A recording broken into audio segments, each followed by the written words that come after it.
everyone, we are making part of my filigree block here. So we're going to start here. I have a piece of freezer paper. I have traced the design on the back, which you can see here. I just typically use just a straight edge to copy the lines from the pattern here. And I have fused my first piece of fabric on here, just using a nice hot iron like so. And it will fuse the fabric on. Now the next thing I need to do is fold here on the first line, which I have pre-folded just because it makes it easier. I will trim this off and put another piece on. You can see I've trimmed right along this edge here. I use just a 1/4 inch on a regular ruler. Some people like to add a 1/4, makes it a little more stable for them. And now I will take my next piece here and I will match it up right along the edge here.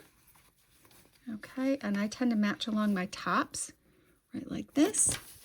I will flip her over, and then I will sew right along this edge here. Okay, and I come right up against the edge of my freezer paper, making a nice clean piece here.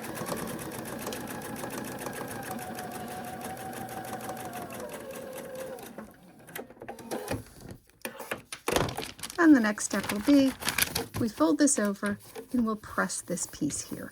Okay, so we'll come back in just a sec. My pressing, I make sure to press here on the dull side, and that way I don't have to worry about getting any of the wax on my freezer paper. Now we're going to fold the next side here, which is this one right here. Okay, and we're going to make this right along there. I pre-folded it so that it makes it even easier. I'm going to, again, trim a 1/4 inch here. Okay, as you can see, I have trimmed my 1/4 inch. Now I'm going to add this piece to it.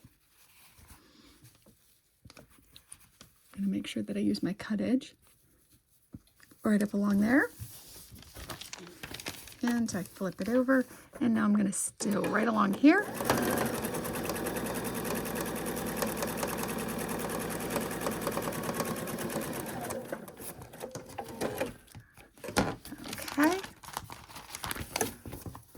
We are going to press again. It is right along here.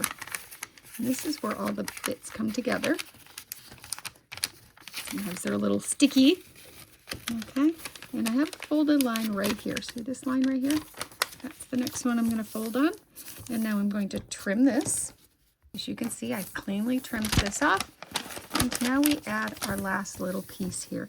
Now I want to make sure these pieces are on the tight side here. So to make sure that this goes on perfectly, I'm going to trim the edges here because this piece is just big enough, and I want to make sure that it meets it perfectly. So I'm going to trim off all this extra before I go any further. Okay, so I've trimmed up everything we have so far, and it's nice and neat. And so now this will be similar to how we normally piece here. I'm going to make sure that my edges match up pretty well here. Okay, match my edges. There we go. Okay, and there should be just a little over each edge. And now we're going to sew this piece on.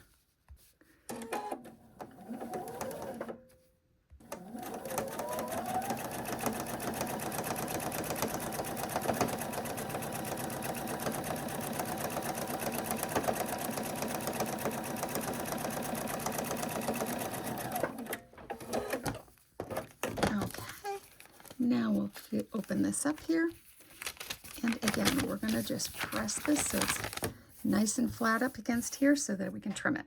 Now my recommendation when you get to this point is not necessarily to trim to the edge of your block because you may have accidentally kind of snipped some off.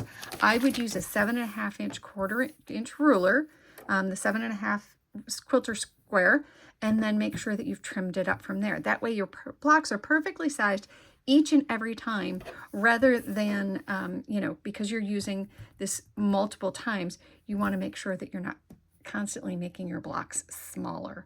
So when you're trimming to a block like this, even though it's freezer paper, use a quilter square to make sure that it stays the right size. But this is the corner block for the filigree.